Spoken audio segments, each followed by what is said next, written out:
साथियों नमस्कार। मैं आनंद पॉलिटी की वीडियो की अगली सीरीज आज आपके लिए लेके आया हूं और आज का अपना टॉपिक है पार्लियामेंट। अभी साथियों आपने देखा होगा कि संसद का मानसून सत्र समाप्त हुआ है। काफ़ी विवाद हुए, हो हल्ला हुआ, जेनजी प्रोटेस्ट हुआ। तो इसमें आपने देखा कि सरकार भी कई मुद्दों पर जवाब भी देती है, विपक्ष ने भी कई मुद्दों पर सरकार पर हमला किया, या दोनों पक्ष एक दूसरे को लेकर के आक्रामक होते हैं। तो यहां ये समझिएगा साथियों कि क्या इस तरीके का होना सही है। तो इसका मतलब हुआ, यदि यह प्रश्न पूछा जाए कि क्या इस तरीके से किया जा सकता है, तो यहां इस प्रश्न का जवाब होगा कि साथियों जब कभी भी लोकतंत्र की बात आएगी तो लोकतंत्र की आत्मा होती है संसद, that is called the parliament. अर्थात हम ये कह सकते हैं कि संसदात्मक शासन व्यवस्था लोकतंत्र की नींव है, जिस पर पूरे का पूरा लोकतंत्र का भवन खड़ा होता है। और जब हम संसद की बात करते हैं तो आप करंट की उदाहरण से इसको समझिए कि संसद में वाद विवाद, पक्ष प्रतिपक्ष, सहमति, इस सारे प्रकार की घटनाएं होती हैं।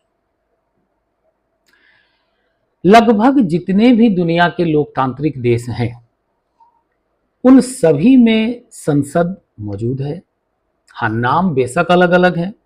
जैसे भारत में, इंग्लैंड में इसको हम संसद कहते हैं, अमेरिका में कांग्रेस कहते हैं, जापान में डाइट कहते हैं, जर्मनी में बुंदेस्टैग और बुंदेस्टॉन्ग कहा जाता है, फ्रांस में भी इसका अलग नाम है, मुस्लिम कंट्रीज में इसको मजलिस कहा जाता है। तो इन सभी देशों में जहां पर जनता के चुने हुए नुमाइंदे इकट्ठे होते हैं उसको संसद कहा जाएगा। और ध्यान रखिएगा कि यह संसद लोकतंत्र की रीढ़ है। भारतीय संविधान भी भारत के लिए संसदात्मक शासन व्यवस्था को स्थापित करता है, जिसके कुछ प्रावधान हैं। यहां अभी जिन चीजों की हमने बात की है, जब हम देखें कि संसद के कॉन्स्टिट्यूशनल और इंस्टीट्यूशनल फ्रेमवर्क क्या है, तो पहला है संसद सुप्रीम लेजिस्लेटिव बॉडी है। मतलब भारत में कानून बनाने वाली सर्वोच्च संस्था कौन सी है? संसद है। साथ ही साथ संविधान के भाग 5 में आर्टिकल 79 से 122 के अंतर्गत संसद से संबंधित प्रावधान किए गए हैं। आर्टिकल 79 कहता है कि संसद के 3 भाग होंगे: भारत का राष्ट्रपति, राज्यसभा और लोकसभा। और यहां ध्यान रखिएगा कि राष्ट्रपति संसद के इनसेपरेबल पार्ट हैं, जिनको अलग नहीं किया जा सकता है। साथियों यहां ध्यान रखिएगा, बहुत सारी परीक्षाओं में पूछा जाता है। तो संसद के अभिन्न भाग है कौन? राष्ट्रपति। अब इसको थोड़ा सा समझिएगा क्यों ऐसा है। संसद या अभी की संसद जिसको हम कहे हैं, तो आप मेरे उसमें देखिएगा वीडियो में कि 1919 का जो चार्टर्ड एक्ट है उससे इसकी स्थापना हुई थी। डुगू बंद कर, इधर आवाज आ रहा है, गाना इसमें बज रहा है। 1919 के चार्टर्ड एक्ट से इसकी स्थापना हुई थी संसद की। और यहां ध्यान रखिएगा कि ये बना था किसके लिए? तो वॉइसरॉय के लिए। ध्यान करिए, जो रायसीना हिल्स पे जो बाइकैमरल लेजिस्लेचर की स्थापना की जाती है, वही बाइकैमरल लेजिस्लेचर आज का संसद है। यहां ध्यान रखिएगा।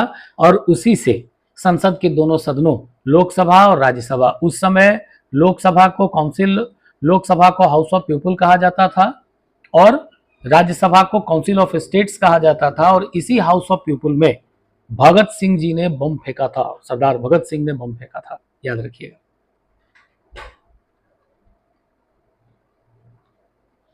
इसके बाद जब हम संसदात्मक शासन की व्यवस्था की बात करते हैं तो इस पर मूल रूप से इन्फ्लुएंस किसका दिखता है? ब्रिटिश इन्फ्लुएंस दिखता है। और ब्रिटेन में इस मॉडल को क्या कहते हैं? Westminster system. इसीलिए इसको कहा जाता है वेस्टमिंस्टर मॉडल ऑफ गवर्नमेंट। अब किन किन चीजों को हमने इसमें बोरो किया? पहला है बाई कैमरल लेजिस्लेचर, द्विसदनीय विधायिका, Lok Sabha and Rajya Sabha. Cabinet system and collective responsibility of executive legislature. अब क्या देखते हैं कि कैबिनेट बनाया जाता है, प्रधानमंत्री और बहुमत प्राप्त दल के नेता को प्रधानमंत्री चुना जाता है और कैबिनेट अपने सहयोगियों के साथ, मतलब प्रधानमंत्री जिसको बनाते हैं उसको कैबिनेट कहा जाता है, जो कि शासन करने का कार्य करेगी। तो कैबिनेट सिस्टम की व्यवस्था होगी। और कैबिनेट या लोकसभा में जो सरकार है उसकी क्या होती है? कलेक्टिव रिस्पॉन्सिबिलिटी होती है। मतलब सामूहिक रूप से जो सरकार है वो किसके प्रति जिम्मेदार होती है? लोकसभा के प्रति। तभी ध्यान रखिएगा कि यदि सरकार के खिलाफ अविश्वास प्रस्ताव लाया जाए तो सरकार गिर जाती है। साथ ही साथ जो सांसद हैं उनको पार्लियामेंट्री प्रिविलेज दिया जाता है और कुछ इम्यूनिटीज दिए जाते हैं। ये प्रिविलेज और इम्यूनिटी देने के पीछे की वजह है कि संसद में वह व्यक्ति बोलने गया है, समस्याओं को रखने गया है, और यदि वो संसद में भी नहीं बोल करके अपनी समस्याओं को रख पाएगा तो फिर वो कहाँ बात रखेगा। और इम्यूनिटी दिया जाता है कि मान के चलिए कि सांसद सदस्य को किसी संसद सदस्य को किसी गलत तरीके से किसी वाद आदि में नहीं उलझाया जा सके। इसके बाद दोनों ही सदनों में अपने अपने स्पीकर होंगे, राज्यसभा के अलग होंगे, लोकसभा के अलग होंगे। और रूल ऑफ लॉ है, लेजिस्लेटिव प्रोसीजर्स हैं, कानून बनाने की प्रक्रिया है, कानून बनाने के चरण हैं, ये सारी चीजें हैं। और यहां ध्यान रखिएगा, लेकिन एक अंतर है कि ब्रिटिश पार्लियामेंट के तरह भारत का पार्लियामेंट सॉवरेन नहीं है। क्यों? क्योंकि ब्रिटिश पार्लियामेंट के लिए सर आइवर जेनिंग्स कहते हैं कि ब्रिटेन का संसद केवल एक काम नहीं कर सकता है, वो है स्त्री को पुरुष बनाना और पुरुष को स्त्री बनाना। इसीलिए वहां पर संसद की सर्वोच्चता है। भारत में किसकी सर्वोच्चता है? संविधान की सर्वोच्चता है। संविधान के द्वारा ही संसद और सरकार के सभी अंग कार्य करते हैं। इसके बाद साथियों जब हम आगे बढ़ते हैं तो देखते हैं कि भारत में संसद का स्वरूप कैसा है? बाइकैमरल है। बाइकैमरल का मतलब है द्विसदनीय विधायिका, लोकसभा और राज्यसभा, जिसमें पहला है अपर हाउस जिसको राज्यसभा कहते हैं। ये किसको रिप्रेजेंट करता है? स्टेट्स को, राज्यों को रिप्रेजेंट करता है। और ये इस वजह से बनाया गया है कि the federal balance of a nation, यहां ध्यान रखिएगा, राष्ट्र के फेडरल सिस्टम को बैलेंस कर सके। यहां एक चीज और ध्यान रखिएगा साथियों कि अमेरिका के तर्ज से पर यहाँ पे राज्यसभा को बनाया तो गया है, लेकिन दोनों में अंतर है। अमेरिका के 50 राज्य हैं और 50 राज्य से 2 सदस्य आते हैं, मतलब वहां का जो सीनेट है उसके 100 मेंबर्स फिक्स हैं। लेकिन भारत में राज्यसभा में जो रिप्रेजेंटेशन है वो किस आधार पर दिया गया है? पॉपुलेशन। यहां ध्यान रखिएगा, जनसंख्या।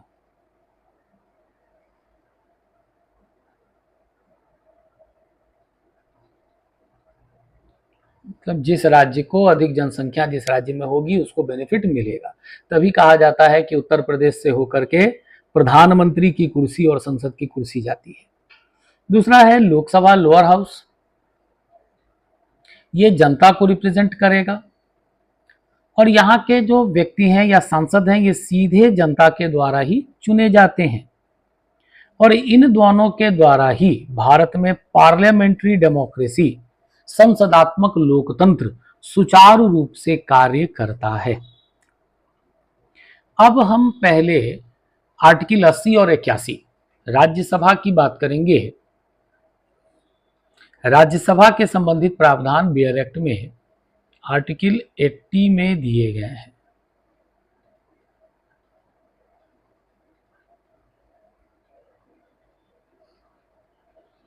राज्यसभा की, अब तो यहां ध्यान रखिएगा कि अब परिसीमन जो अगला डिलिमिटेशन होगा उसके बाद फिर ये सारी चीजें बदलेंगी, सीट्स वगैरह बदलेंगी, तो 2026 तक ये सीट फिक्स है और उसके बाद का जो चुनाव होगा मतलब 2030-31 तक, उसके बाद सीटों में बदलाव होगा। तो वर्तमान की अभी हम बात करते हैं। वर्तमान में ध्यान रखिएगा साथियों कि राज्यसभा की जो मैक्सिमम स्ट्रेंथ है वो 250 है, 250, जिसमें से वर्तमान में अभी जितने राज्यसभा में सांसद हैं वो है 245, 245, जिसमें से 233 ये राज्यों और यूनियन टेरिटरी से चुने जाते हैं और 12 मेंबर्स को प्रेसिडेंट नॉमिनेट करता है।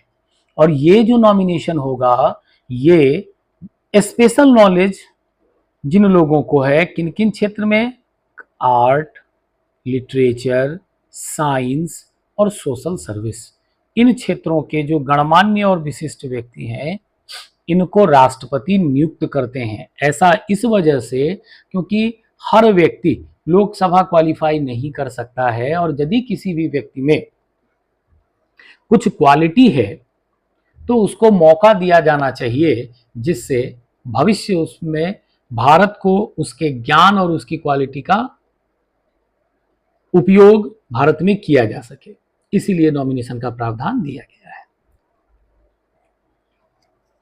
अब साथियों सवाल है कि राज्यसभा के मेंबर्स का इलेक्शन कैसे होगा, उनका चुनाव कैसे होता है, क्योंकि नॉर्मली हम और आप तो राज्यसभा के मेंबर्स का चुनाव देखते नहीं है। तो यहां ध्यान रखिएगा कि राज्यसभा के मेंबर्स को स्टेट के एमपी चुनते हैं, सॉरी स्टेट के एमएलए चुनते हैं और यहां पर भी सिंगल ट्रांसफरेबल वोटिंग सिस्टम लगाया जाता है और सिंगल ट्रांसफरेबल वोटिंग सिस्टम के द्वारा राज्यसभा के मेंबर्स का चुनाव होगा। लेकिन यहां ध्यान रखना है कि ये जो वोटिंग है ये ओपन वोटिंग होती है।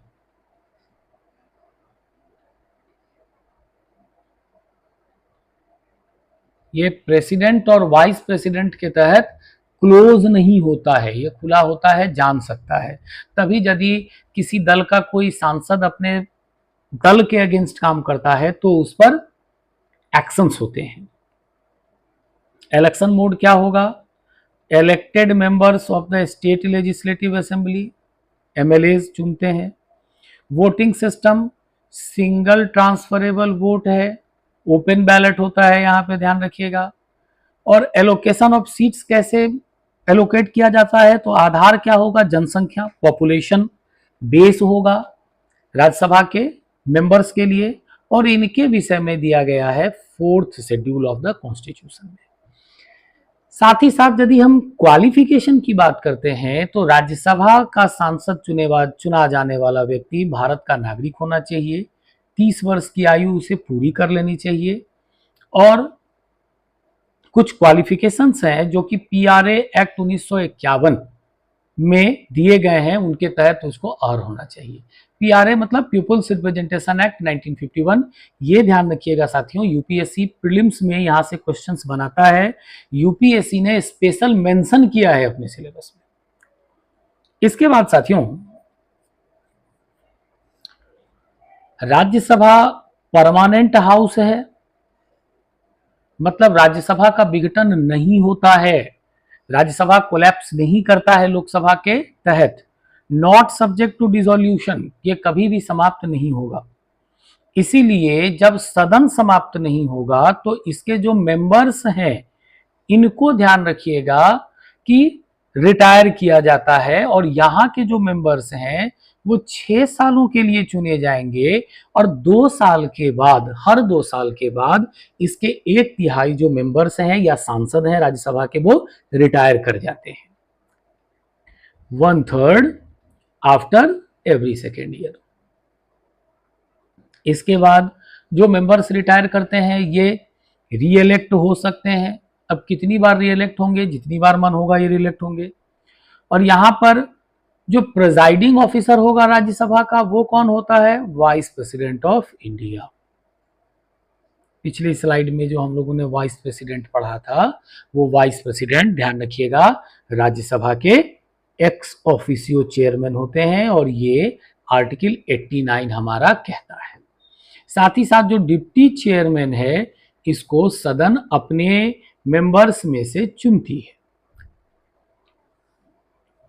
अब है साथियों लोकसभा। लोकसभा के लिए ध्यान रखिएगा, जो आर्टिकल है ये है आर्टिकल 81।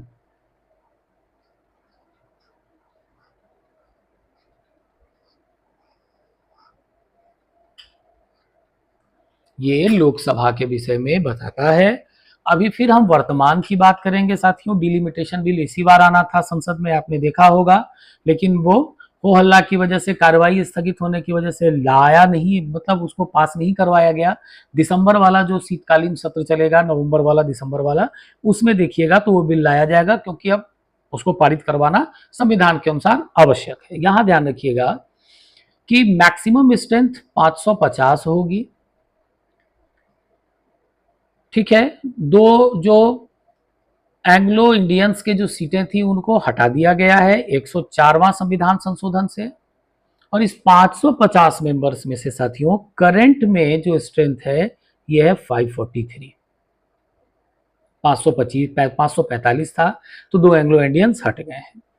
इसमें 524 मेंबर्स ये सीधे तौर पे इलेक्ट किए जाते हैं भारत के विभिन्न क्षेत्रों से, और यूनियन टेरिटरी को 19 मेंबर्स यूनियन टेरिटरी से संसद को या लोकसभा को रिप्रेजेंट करते हैं। इनमें ध्यान रखिएगा कि लोकसभा में शेड्यूल कास्ट और शेड्यूल ट्राइब्स के लिए उनकी जनसंख्या के आधार पर आरक्षण का प्रावधान है, और ये आरक्षण दिया जाता है आर्टिकल 330 के द्वारा। अब यहां ध्यान रखिएगा कि लोकसभा में जो चुने जाते हैं उनको हम क्या कहते हैं? मेंबर ऑफ पार्लियामेंट, सांसद। इनको चुनने की प्रक्रिया क्या होगी? तो डायरेक्ट सीधे चुना जाता है। कौन सीधे चुनेगा? भारत का नागरिक। नागरिक होने का यहाँ आधार क्या होगा? आर्टिकल 326 यूनिवर्सल एडल्ट सफरेज, जो ये कहता है कि पहले संविधान जब बना था तो 21 वर्ष से ऊपर के उम्र के सभी व्यक्ति भारत के नागरिक होंगे। 61वां संविधान से साथियों 21 वर्ष की उम्र सीमा को हटा करके 18 वर्ष कर दिया गया है। मतलब 18 वर्ष से अधिक के उम्र के सभी व्यक्ति अब भारत के नागरिक माने जाएंगे और ये वोट करेंगे। वोटिंग सिस्टम कैसा होगा? तो first past the post system, इसको कहा जाता है हेयर्स प्रोसेस ऑफ इलेक्शन। यहां पर क्या होता है कि वह कैंडिडेट जिसको सबसे अधिक वोट मिलते हैं वह जीत जाता है, ठीक है। इसके बाद टेरिटोरियल कॉन्स्टिट्यूएंसीज में, इसमें इलेक्शन कमीशन क्या करता है? जनसंख्या की समानता को देखते हुए किसी स्टेट को टेरिटोरियल कॉन्स्टिट्यूएंसीज में बांटता है, और इसमें बांटने का आधार क्या होगा? जनसंख्या, पॉपुलेशन। अब लोकसभा सांसद बनने के लिए भी कुछ क्राइटेरियाज हैं दोस्तों, जैसे भारत का नागरिक होना चाहिए, 25 वर्ष की उम्र पूरी कर लेनी चाहिए, और इलेक्टर के रूप में किसी कॉन्स्टिट्यूएंसी में उसे नॉमिनेट होना चाहिए।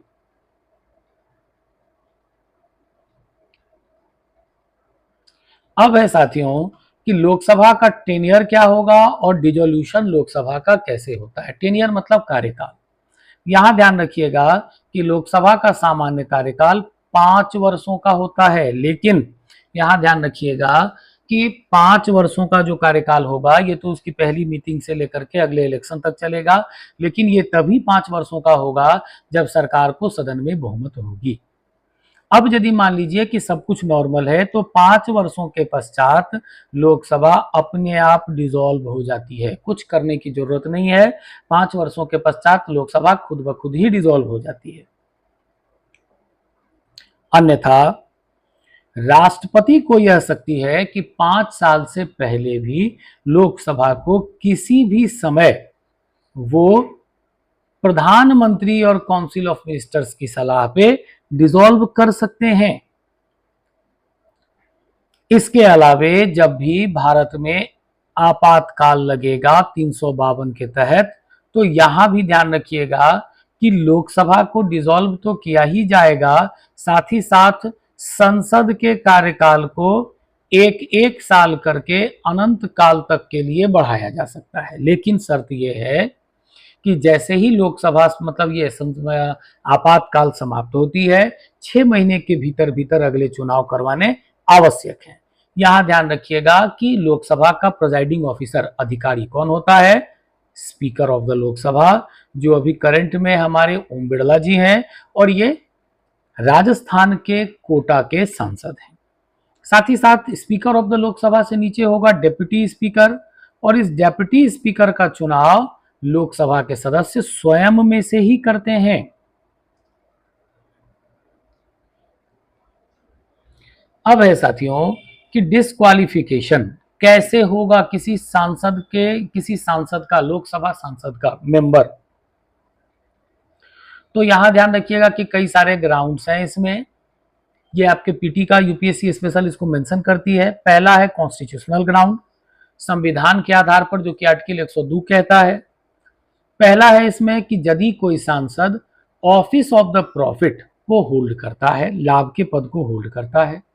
दूसरा है कि यदि कोई सांसद अनसाउंड माइंड का है, मतलब मानसिक रूप से विकृत है, जिसको कोर्ट के द्वारा डिक्लेयर कर दिया गया है। इसके बाद अनडिस्चार्ज इंसॉल्वेंट है, और जो उसकी नागरिकता है दिवालिया है, अनसाउंड है, पागल है, दिवालिया है, और साथ ही साथ उसकी नागरिकता को विदेशी नागरिकता लेने के कारण यदि मान लीजिए कि समाप्त कर दी गई है, तो इस मामले में संवैधानिक रूप से वह सांसद नहीं बन सकता है। दूसरा, पीपुल्स रिप्रेजेंटेशन एक्ट, जनप्रतिनिधित्व अधिनियम 1951 कहता है कि यदि किसी भी सांसद को दीवानी मामले में नहीं, ध्यान रखिएगा यहां फौजदारी मामला है, किसी क्रिमिनल केस में 2 वर्ष या उससे अधिक की सजा हो जाती है, करप्ट प्रैक्टिसेस, फेलियर्स, तो उस ड्यूरेशन में वह अगले 6 साल तक अगला चुनाव लड़ने से डिबार्ड कर दिया जाएगा। अब सवाल है, यहाँ पे ये पूछा गया प्रश्न है आईएएस का प्रीवियस ईयर का, कि पीपुल्स रिप्रेजेंटेशन एक्ट के द्वारा यह तय कौन करेगा कि कोई सांसद अयोग्य है? तो ये तय करते हैं राष्ट्रपति, किसकी रिपोर्ट पे? चुनाव आयोग के अनुशंसाओं के आधार पर।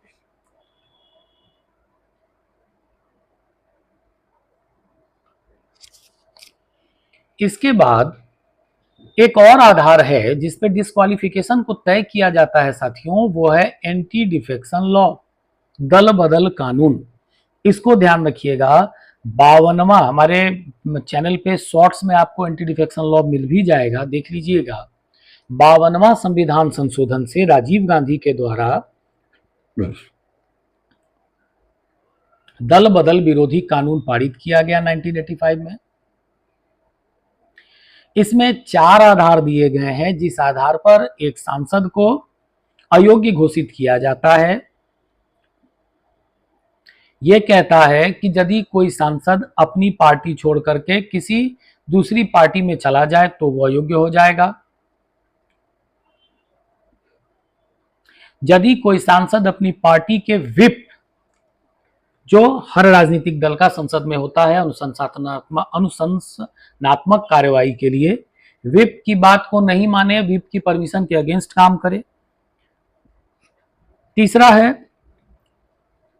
कि कोई इंडिपेंडेंट व्यक्ति है जो निर्दलीय चुन के आता है, वो संसद में आने के बाद किसी पार्टी को ज्वाइन कर ले। और चौथा कहता है कि यदि किसी व्यक्ति को नाम निर्देशित किया गया हो और वो अपने कार्यकाल के दौरान किसी पार्टी को चुन ले, तो इन चारों ही आधारों पर सांसदों को डिस्क्वालीफाई कर दिया जाता है। अब यहां भी ये भी पूछा हुआ प्रश्न है साथियों, प्रीवियस ईयर आईएएस का प्रश्न है, एंटी डिफेक्शन लॉ के आधार पर कौन तय करेगा कि कोई सांसद डिफेक्ट हुआ है या नहीं? तो यहां ध्यान रखिएगा, chairman of the Rajya Sabha and speaker of the Lok Sabha. यहाँ लोकसभा और राज्यसभा के चेयरमैन और स्पीकर जो हैं वो तय करते हैं, और ये जुडिशियल रिव्यू के अंतर्गत है कि किसी गलत या दुर्भावना से तो किसी को हटा नहीं दिया गया है।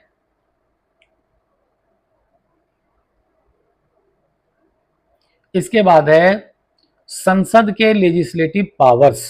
लेजिस्लेटिव मतलब सांसद, संसद के कानून बनाने की शक्तियां। यहां ध्यान रखिएगा कि एग्जीक्यूटिव पावर संसद क्या कर सकता है कि यूनियन लिस्ट, केंद्र, अब ये लिस्ट क्या है यहां ध्यान रखिएगा, मैंने आपको बताया था, आप प्रीवियस वीडियो चेक करिएगा, भारतीय संविधान की विशेषताएं, तो उसमें बताया था कि किस तरीके से गवर्नमेंट ऑफ इंडिया एक्ट में ये लिस्ट लाए गए थे कनाडा के मॉडल से। तो यहां ध्यान रखिएगा कि आजादी के बाद शक्तियों का विभाजन 3 भागों में किया गया है, केंद्र सूची, राज्य सूची और समवर्ती सूची, जो कि 7 शेड्यूल में है। केंद्र सूची पर कानून बनाने की अनन्य शक्ति केंद्र सरकार के पास है, राज्य सूची पर कानून बनाने की अनन्य शक्ति राज्य की सरकारों के पास है, वही समवर्ती सूची पर कानून बनाने की शक्ति केंद्र और राज्य की दोनों की सरकारों के पास है। तो यहां हम बात करें कि सामान्य परिस्थिति में संसद किन विषयों पर कानून बनाता है, संघ सूची के विषयों पर कानून बनाता है और समवर्ती सूची के विषयों पर कानून बनाता है। साथ ही साथ जो रेसिडुअरी पावर्स हैं, अवशिष्ट शक्तियां, पहले गवर्नमेंट ऑफ इंडिया एक्ट 1935 में ये पावर किसको, गवर्नर जनरल को दिया गया था। आजादी के बाद संविधान के द्वारा ये शक्तियां संसद को दी गई हैं कि अवशिष्ट शक्तियों पर भारत का संसद विधि निर्माण या कानून का निर्माण कर सकता है।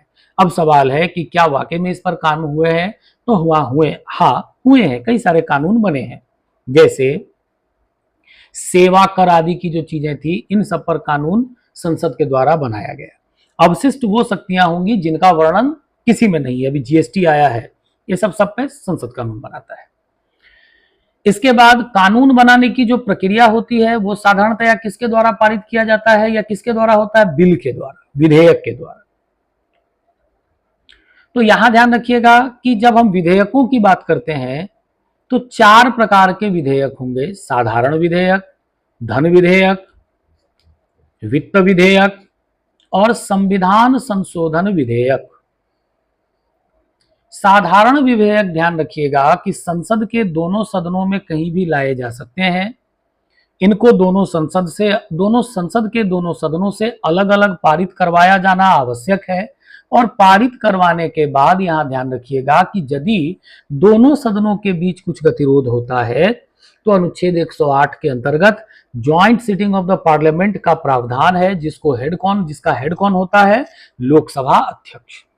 वहीं पे साथियों, जब हम मनी बिल की बात करते हैं, धन विधेयक की बात करते हैं, तो इसकी परिभाषा 110 में दी गई है और इसको पारित करवाने का तरीका अनुच्छेद 109 में दिया गया है।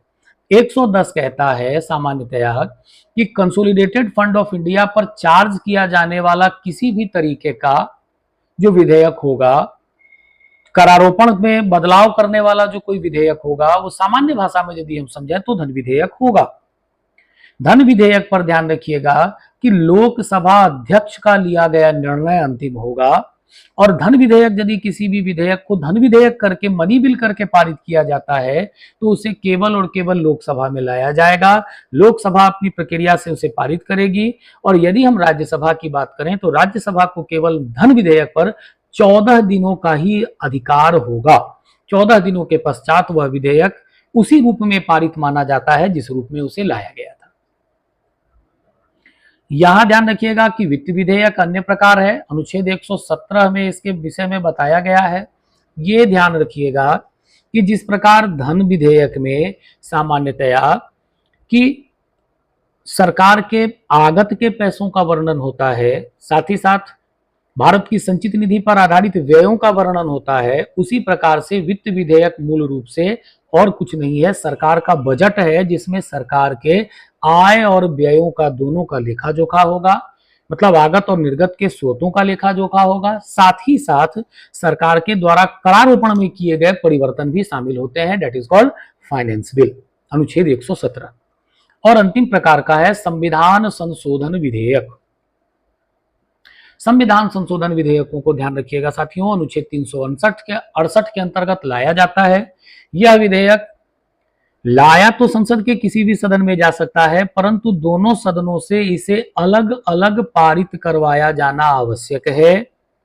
और इस प्रकार के विधेयकों पर यदि कोई गतिरोध होता है तो यहां ध्यान रखिएगा कि joint sitting of the parliament का भी प्रावधान नहीं किया गया है, अर्थात दोनों सदनों से इसे अलग अलग पारित करवाया जाना आवश्यक है और इस प्रकार के विधेयकों को राष्ट्रपति पुनर्विचार के लिए भी नहीं लौटा सकते।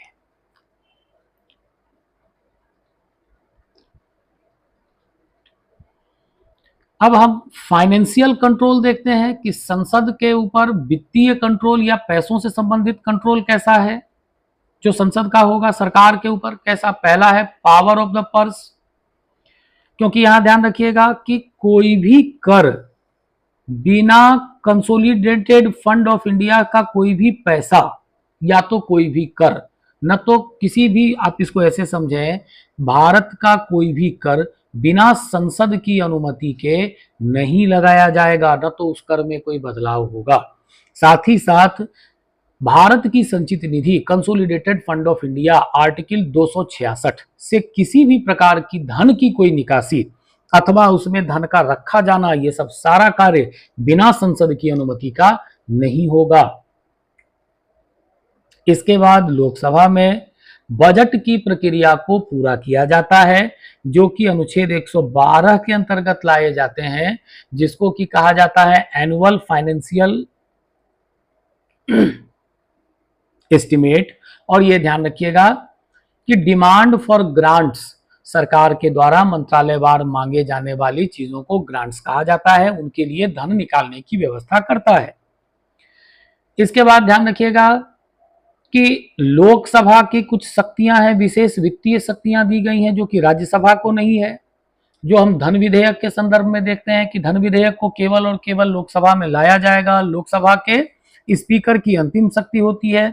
और यदि राज्यसभा की बात करें तो राज्यसभा को केवल 14 दिनों की शक्ति है धन विधेयकों पर, उसके अलावा राज्यसभा इस पर और कुछ नहीं कर सकती है। ऐसा इस वजह से है क्योंकि जनता का पैसा है और जनता के पैसा पर कानून बनाने की शक्ति जनता के द्वारा चुने गए व्यक्तियों के अंतर्गत ही होनी चाहिए।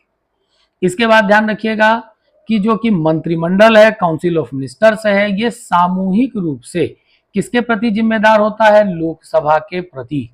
इसीलिए ध्यान रखिएगा यदि किसी भी मत पर सामूहिक जिम्मेदारी साबित नहीं होती है तो सरकार गिर जाती है।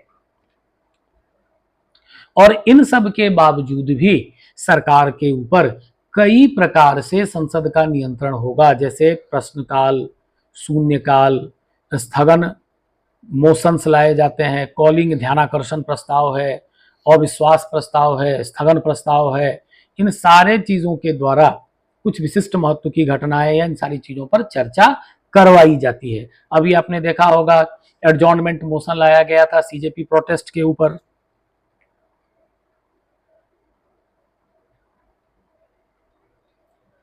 अब लोकसभा और राज्यसभा की शक्तियों की यदि हम बात करें साथियों, तो पहले हम राज्यसभा की विशिष्ट शक्तियों की बात करते हैं।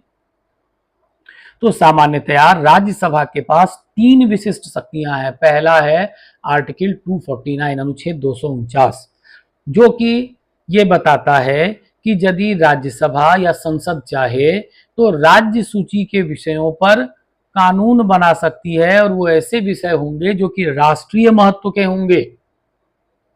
दूसरा, अनुच्छेद 312 में कुछ बातें लिखी गई हैं जो ये कहता है कि राज्यसभा यदि चाहे तो संसद किसी नए अखिल भारतीय सेवा का गठन कर सकती है, जैसे भारतीय वन सेवा का 1956 में। और तीसरा है अनुच्छेद 67, जो कि राज्यसभा यदि चाहे तो प्रस्ताव ला सकता है भारत के उपराष्ट्रपति को हटाने का। इसके बावजूद कुछ लोकसभा की भी विशिष्ट शक्तियां हैं साथियों, जैसे धन विधेयक को केवल और केवल लोकसभा में ही लाया जाएगा। इसके बाद डिमांड फॉर ग्रांट्स, मतलब अनुदान की मांगों पर जो मतदान होती है बजट में, ये केवल और केवल लोकसभा में होती है। और यहां ध्यान रखिएगा अविश्वास प्रस्ताव को जो कि सरकार के खिलाफ लाया जाता है, कहां पास करवाया जाता है? लोकसभा में पास करवाया जाता है।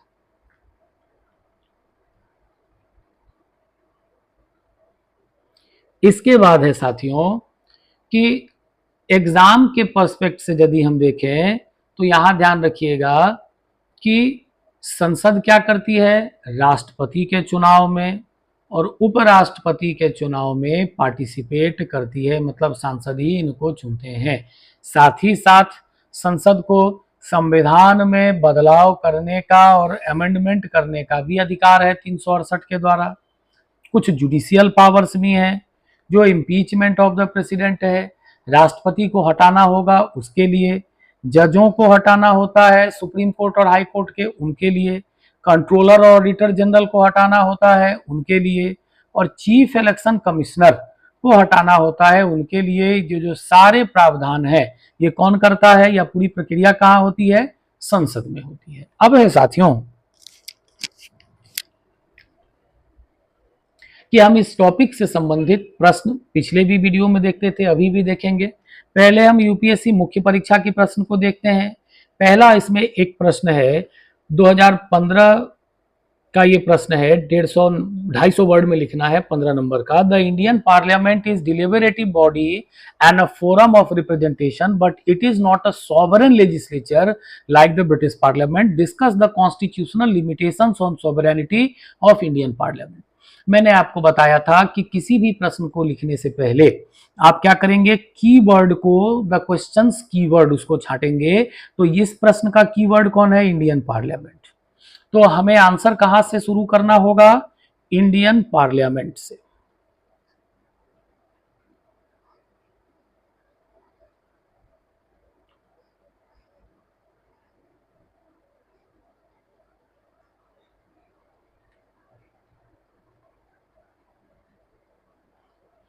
अब जो इंट्रो बनेगा इंडियन पार्लियामेंट का बनेगा। अब डायरेक्शन क्या होगा आंसर का, ये रिप्रेजेंटेशन को बताता है भारत में,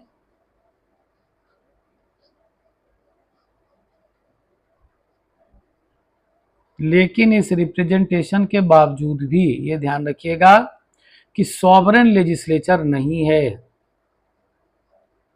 किसके तहत, इंग्लैंड में जैसे वहां का संसद है। क्यों, क्योंकि भारत में क्या है, संविधान की सर्वोच्चता है। तो यहां ध्यान रखिएगा कि डायरेक्शन इसका बॉडी किस हिसाब से बनेगा, कॉन्स्टिट्यूशनल लिमिटेशंस की, संसद के ऊपर कौन कौन से लिमिटेशंस हैं जो कि भारतीय संविधान को, सॉरी, संसद को संप्रभु नहीं होने दे रहे हैं। वहां आपका जो बॉडी बनेगा उस डायरेक्शन में बॉडी बनेगा। और इन सारे चीजों को आप क्या करिएगा, ये चूंकि अब आपको यहाँ डिस्कस करना है, आपका क्रिटिकल एनालिवेशन नहीं है, तो यहाँ पर आप निगेटिव चीजें नहीं लिखिएगा। इन सारी चीजों को डिस्कस करते हुए लास्ट में आप 50 वर्ड में कंक्लूड करके खत्म करिएगा इसको, ठीक है। इस तरीके से आंसर लिखने की कोशिश करिएगा। आंसर भेज भी दीजिएगा जो बच्चे लिख रहे होंगे। अब हम पीटी के क्वेश्चंस को देखते हैं, पीवाईक्यूज को। पीटी 2020 का है। Along with the budget, the finance minister also places other documents before the parliament which include the macroeconomic framework statement. The aforesaid document is presented because this is mandated by, कौन सा है, long standing parliamentary convention नहीं होगा, 112, 110 of the constitution नहीं होगा, 113 of the constitution नहीं होगा, provisions of FRBM act 2003, और इसको क्या कहा जाता है, इकोनॉमिक सर्वे।